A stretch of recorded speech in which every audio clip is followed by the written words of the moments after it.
Hola, buen día. El día de hoy abordaremos el tema de qué es el derecho internacional de los derechos humanos y cómo es que estos dos están relacionados. Empecemos con el concepto más básico, como por ejemplo, ¿qué son los derechos humanos y qué es el derecho internacional? Bueno, los derechos humanos son todos aquellos derechos que tenemos las personas por el simple hecho de serlo, basados en la libertad y la dignidad humana. Algo muy importante que hay que mencionar es que estos derechos los tenemos todas y todos sin distinción alguna de raza, sexo, nacionalidad, origen étnico, lengua, religión o cualquier otra condición. Todas las personas nacemos con los mismos derechos y la misma dignidad.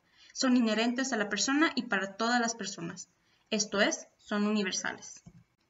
Otro dato importante sobre los derechos humanos es que regulan las relaciones entre el individuo y el Estado, delimitando su poder y exigiéndole acciones positivas para garantizar los derechos a todas las personas. Quizá para este punto les haya entrado la duda de cuál sería un ejemplo de derechos humanos que existe. Un ejemplo es el derecho a la vida y a la libertad, a la educación y al trabajo, la libertad de expresión y al derecho a no ser sometido a esclavitud ni a ser torturado.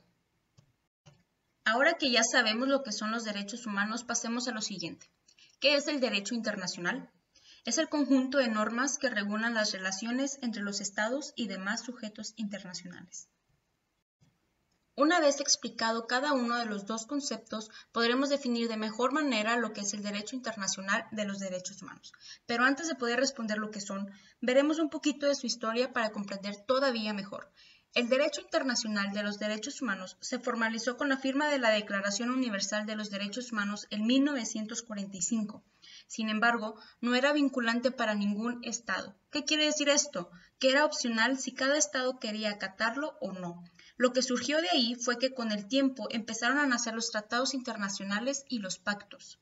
Estos sí son vinculantes e incluyen los derechos humanos mencionados en la Declaración Universal de los Derechos Humanos. Cuando se habla de derecho internacional de los derechos humanos, se puede referir a los derechos y libertades fundamentales de todas las personas que inicialmente se encontraban establecidas únicamente en la Constitución y que ahora, con la internacionalización, se amplía el marco a tratados celebrados por el Estado en ámbitos como el regional o el internacional. Pero, ¿esto qué significa?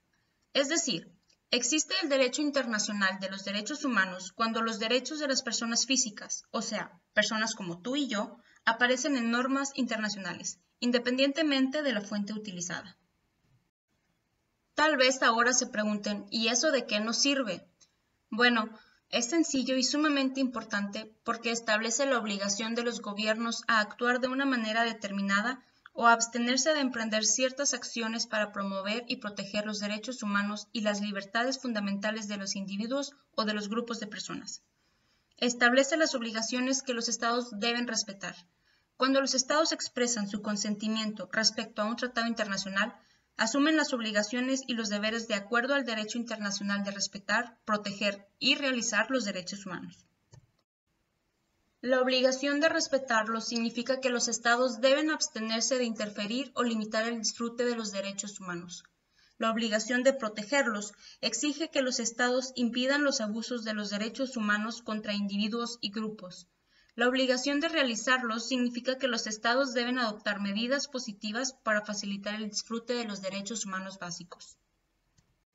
En caso de que los procedimientos judiciales nacionales no aborden los abusos contra los derechos humanos, existen mecanismos y procedimientos en el plano regional e internacional para presentar denuncias o comunicaciones individuales que ayudan a garantizar que las normas internacionales de derechos humanos sean efectivamente respetadas, aplicadas y acatadas en el plano local. Sin embargo, ese es otro tema que abordaremos en otra ocasión. Para finalizar, ¿cuál es la relación que hay entre el derecho internacional público y los derechos humanos? Bueno, el derecho internacional público es el conjunto normativo destinado a reglamentar las relaciones entre sujetos internacionales y cuenta con instituciones supranacionales que vigilan el cumplimiento de los tratados a los que se comprometen los estados. Y dado que el derecho internacional público reglamenta las relaciones entre sujetos internacionales como los estados, órganos u organismos internacionales, Podría decirse que el derecho internacional de los derechos humanos es una rama del derecho internacional público, donde la idea de relaciones entre sujetos de derecho internacional hace referencia a la actividad de los estados ante las obligaciones a las que se comprometió a dar cumplimiento a través de un tratado internacional. Espero que con esta breve explicación se les haga más fácil entender la importancia que tiene el derecho internacional de los derechos humanos en nuestra vida. Gracias.